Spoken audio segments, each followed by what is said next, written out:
In this video, we're going to be ranking all of the Chopin Etudes. The very best of the best is going to go up in the royalty tier. Up next, we have some breathtaking ones, awesome, good.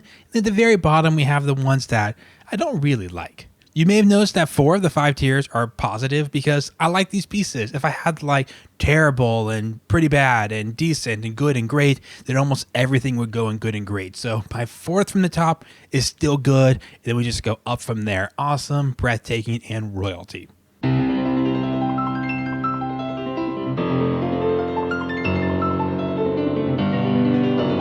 The Chopin Etudes get off to a great start. I'm going to go ahead and put this one all the way up in the breathtaking category. I might be a little biased because it's the first one that I played. No, it's the second one that I played, but I have some really good memories of studying with my teacher at the time and just really enjoying it. So maybe a little biased, but I do really like it. I think the Etudes get off to a great start with Opus 10 number 1.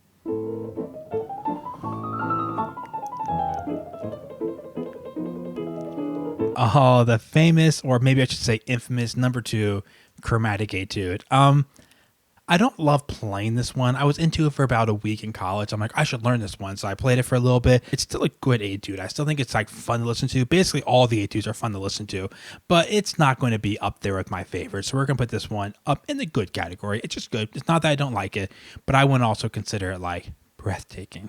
But what is breathtaking?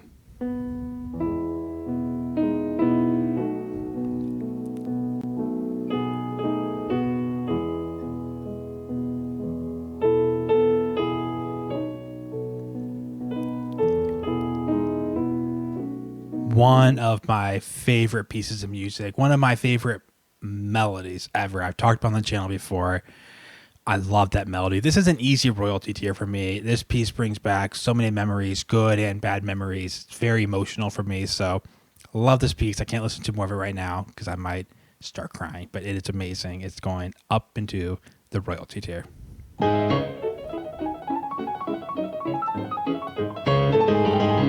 C sharp minor is also really cool. It's not going to quite be royalty like number 3 was, but it's really good. It's also one of my faves. So going to have another one up there in the breathtaking category.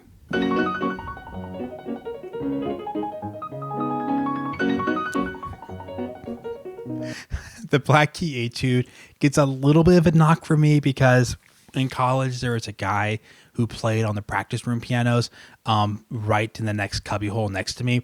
And it's fine. You were allowed to use the pianos even if you weren't a music student. But it was like there was a phase where this was like the only one he knew. I mean, if you're having to listen to this video, I thought you were cool. It was cool people came in and used the pianos and loved classical music even if they weren't like in the school of music. But man, I was like, oh, I don't want to hear this piece ever again.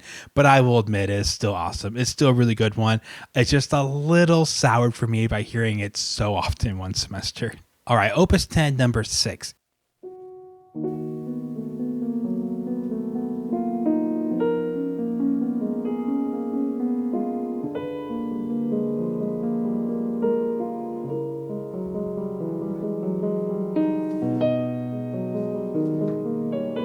This one's a little confusing to me because I really love the texture and the tone.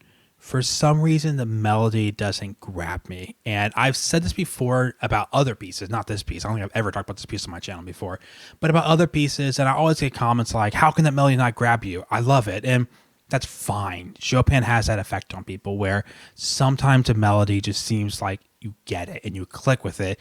And it seems like half of the rest of the world's like, oh, that's not my favorite piece. And you're like, how?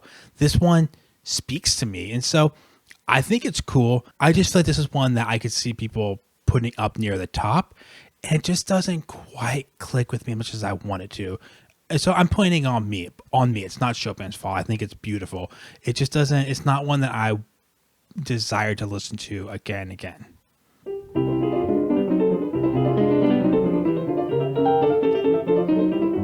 All right, Opus 10, number 7 is going to go into the good category. Sometimes the highly skippy ones in the right hand don't grab my attention as much as like a good tune or really cool arpeggios, but these oscillating notes probably just don't quite, you'll see this again later, but probably don't quite stick out to me as cool or as attractive right away. So it doesn't quite grab me a bunch, so it's going to go into the good category. Number 8 in F major.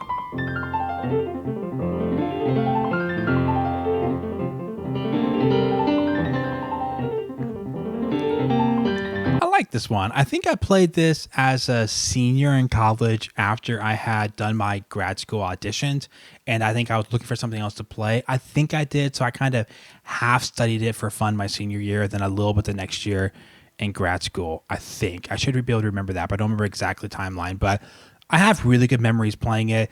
I kind of want to put in royalty tier, but that would definitely be a little biased. It's not. I don't like much number 3, Opus 10 number 3, so it's going to go in breathtaking. I think it's fun. It has this really big, you probably heard their arpeggio texture, but this recording does a pretty good job of bringing out the left hand melody, which is the fun part. So it's more of a fun etude, where I will admit I'm more of a dark Chopin person. I kind of like when Chopin's sad and minor, but this is a one that stays pretty happy throughout, and I like it pretty well.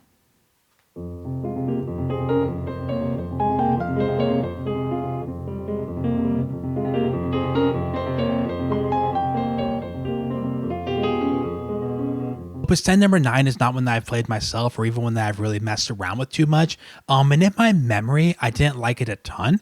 But before making this video, I was listening to Polini's recording on YouTube, which I think is a really good recording of this. And I was like, I love this piece. I don't know if I just had never heard the right recording of it before. And again, it's one that I haven't personally played a ton, so I'm kind of relying on other people's interpretations. And I was listening thinking, man, this is close to royalty. At least breathtaking. But I think I'm going to put in the royalty tier. I was sold. I loved it. So right up to the top, F minor, Opus 10 number 9. Thank you, Polini, for sharing that with me. All right, 10-10.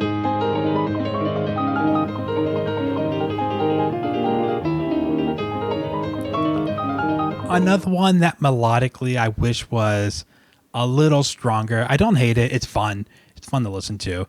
I'm going to put it in the good category. I don't want to dilute the upper tier so much. We have 24 pieces to get to. And if I put everything everything's awesome, then it's going to dilute the top rankings. And I don't know. It's fine. Again, for my taste, it's a little too skippy and not meaty enough. But I'm sure if you play it, you love it because it looks like a ton of fun to play. But it probably speaks to me a little less than some of the other ones. So just a good category. Of the 3 goods, though, this one I'm kind of feeling on the border, moving up to awesome. So I'll keep that in mind later if I feel like I need to rearrange anything.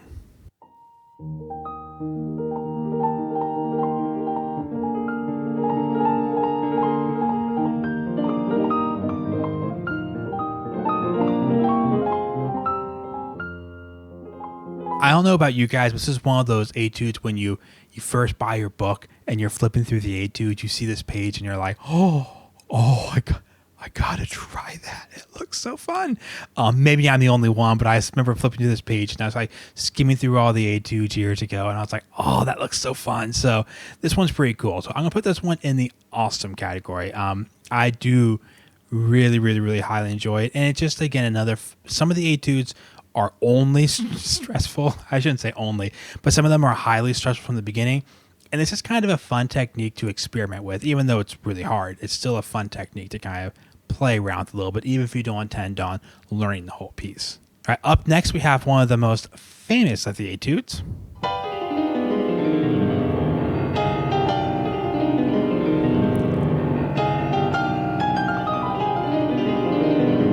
And this, of course, is the extremely famous and incredible revolutionary etude. This is actually the first one I played. I've forgotten I played about this earlier when I said the other one was the first, but this is great. This makes you feel like a superhero. Like the way your left hand rolls when you first see it, you're like, there's no way I'm gonna be able to do that. But it lays out so well into the hands.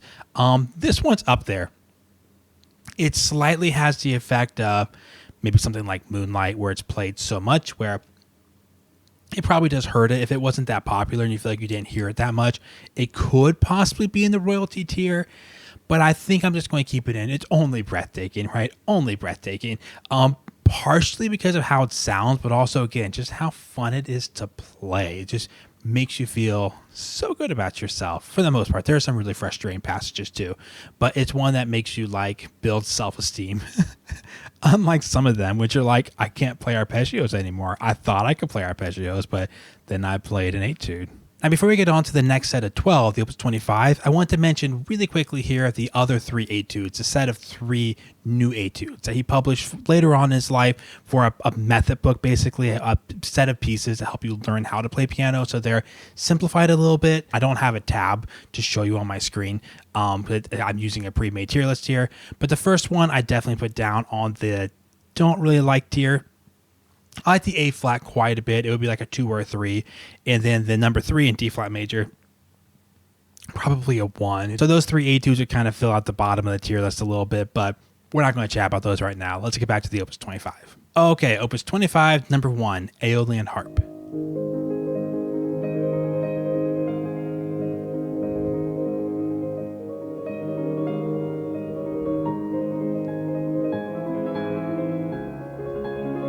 It has a great melody, just great texture, and one of the ones where the basic thing you're doing is less hard than it sounds, while some of them, the basic thing you're doing is more difficult than it sounds. So I don't think I'm going to be alone in this saying this is going up to the royalty tier. I think it belongs. It's close. I could almost see it dropping down 1, but it's gorgeous stuff. So yeah, it deserves it. Opus 25, number 1, royalty. But you know it's not going to be royalty tier. Opus 25, number 2.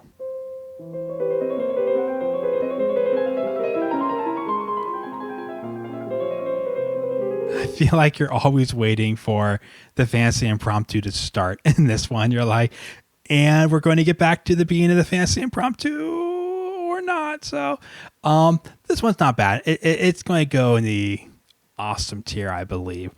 It's on the line. It's on the line. A couple of them are going to be on the line. The thing that makes it almost go down to just a good tier is it doesn't have a strong melody. So just on the strength of it being kind of a fun texture and sound, though, it probably belongs in the middle.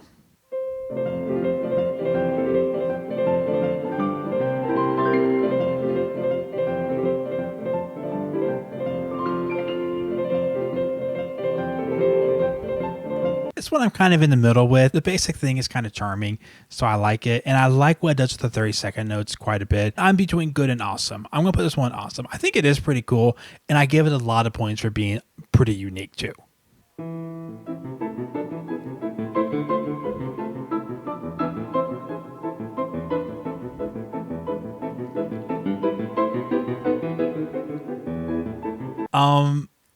I could almost see it going up into breathtaking. It's such a fun piece, such a fun piece. I'm going to put it in awesome as well because I don't want to dilute my top ones too much. I want to keep those just the best of the best, but it's really cool. This is one of the ones that's hard to keep out of the upper tiers. And up next here is a reminder that even Chopin can hit a wrong note.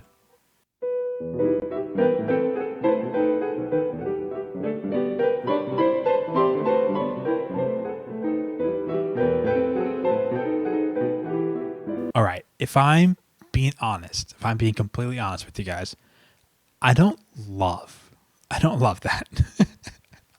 Is it like supposed to be a joke? Did he ever write down, there like literature like verified that Chopin's like, this is supposed to be a joke? If he's just trolling all of us, he's brilliant, right? However, even though that could possibly be like a 1 or 2, then the middle section happens and we get this.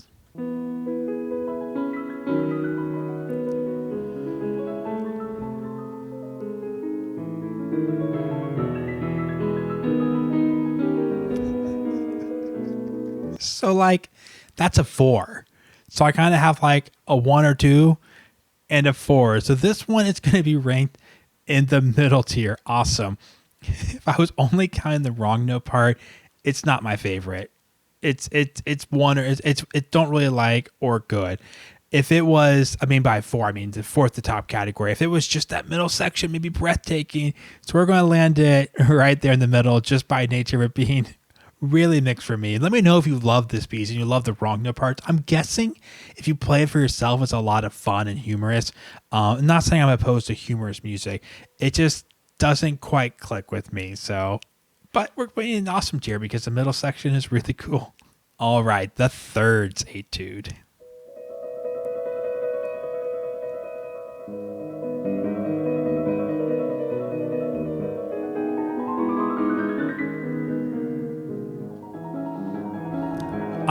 always viewed this piece a little bit as like a party trick. Like, hey, look what I can do. I can play thirds really fast. And I was wrong. I heard this in college for the first time, played really well in a concert. And I was just like, I was mesmerized by the way they were able to take time, able to bring all this beauty out of just a lot of thirds. I think is going to go up into the royalty tier. It's amazing.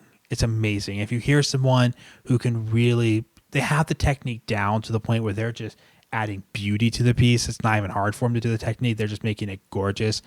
It's a really breathtaking piece, but it's so breathtaking it's going into the royalty tier. I really like this one.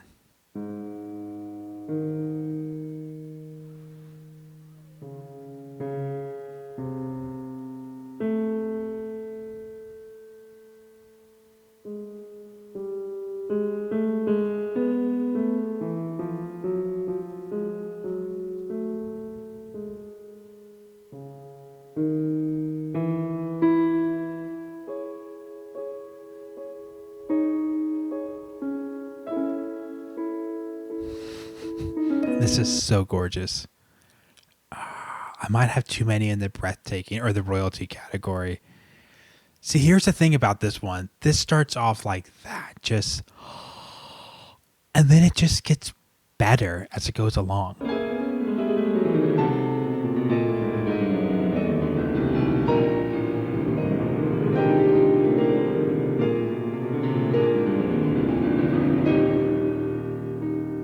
It's a great piece. Into the royalty tier. Now you see why Opus 25 number 5 had to be left out of the top tiers, because there's so many great pieces. This is obviously a really top heavy set, which is why I have 4 things that are positive. Oh, there's so many good ones.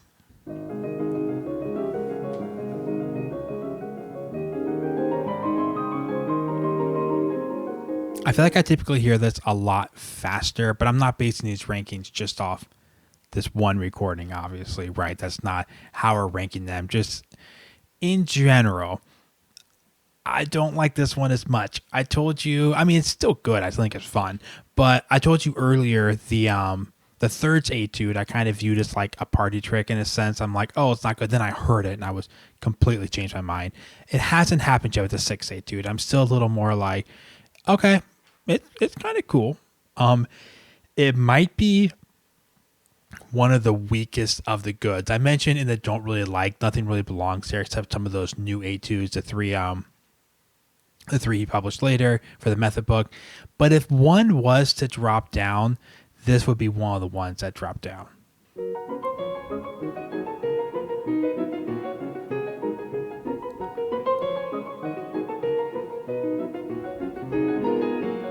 If you guys have watched one of my videos before, you might know that I made the mistake of making a video called 4 Terrifying Chopin Etudes I Will Never Play. And I included the butterfly etude on there, and I said I'm going to never play this piece because I don't like it enough to justify the work. However, of the work it would take to like learn it, right? However, from the way I guess the video was titled, it implied that this was like one of the 4 hardest etudes. And also because I said that some people who love it were mad. So it just made everybody mad. People were either like, this is definitely not one of the 4 hardest etudes, which I said in the video. I was like, this isn't one of the hardest etudes. I just will never play because I don't like it enough to justify all the work it takes. And then because I said that, some people who actually watched the video were like, how dare you not like this? This is my favorite one. So this one is just kind of a mid-tier one for me. I'm just going to put it in the good category. It's not in the don't like, but what I meant to say in the video was I don't like it enough. When you learn Chopin Etude, you're going to be playing this piece for hours on end. I don't like it enough that I want to look at this one. I probably would play most of the other etudes, even some of the harder etudes. I'd rather put the work in and learn before this one. All right, the octave etude up next.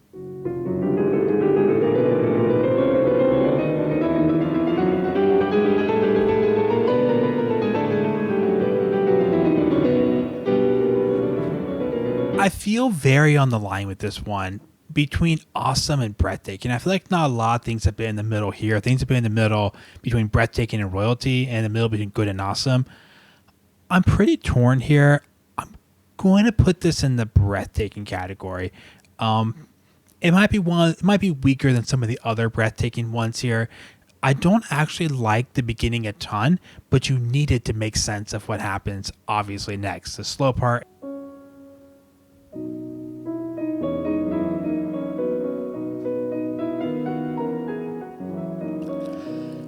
All in all, I think it is an amazing composition. It's one when it first starts, I'm like, I don't know. I'm not sold in the first like 4 measures, but then a piece as a whole, I think it definitely belongs in the upper categories here in Breathtaking. All right, only 2 etudes to go.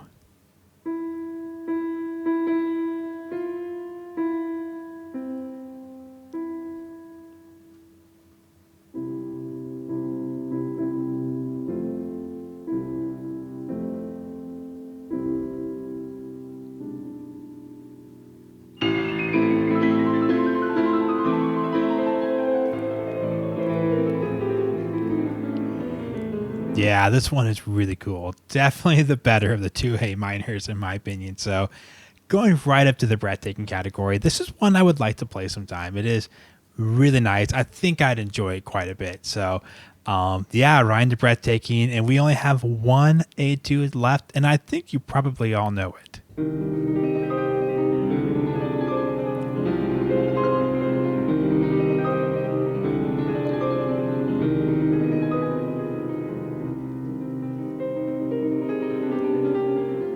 And this is going right up to the royalty tier. Of all the ones that I've personally played, it's my favorite of all the ones I played, I'm pretty sure. I love it. It's one that you often hear bad recordings of because it is arpeggios. I think people can get into it maybe at a little lower barrier for entry. It's not easy, but maybe slightly lower than some other ones, but then being able to manage actually bringing out the tune and the endurance to play the whole thing. This is actually kind of a true statement of probably most of the etudes, but as you get better, you can play it so much better. And then you realize that, man, I could get so much better at piano and still play this better, which again is kind of the nature of lots of those Chopin etudes, but you have that effect. Some pieces kind of you can play really, really well. In the Chopin etudes, you hear people who are really good play them, and you're like, oh, they're really good at piano. But then you hear an even better pianist play, and you're like, oh, they can bring out a whole new layer to the piece. So thanks for hanging out, chatting Chopin for a while. Take a second, like the video, please, and share with a friend. I mentioned before that when I do these tier lists, they take a lot of work to film and a lot of work to edit. So I'd really appreciate it if you share with a few people, like the video, leave some fun comments down below so we can all get into a big conversation, argue about what's our favorite Chopin piece. Thanks for hanging out for a little bit. See you guys in the next video.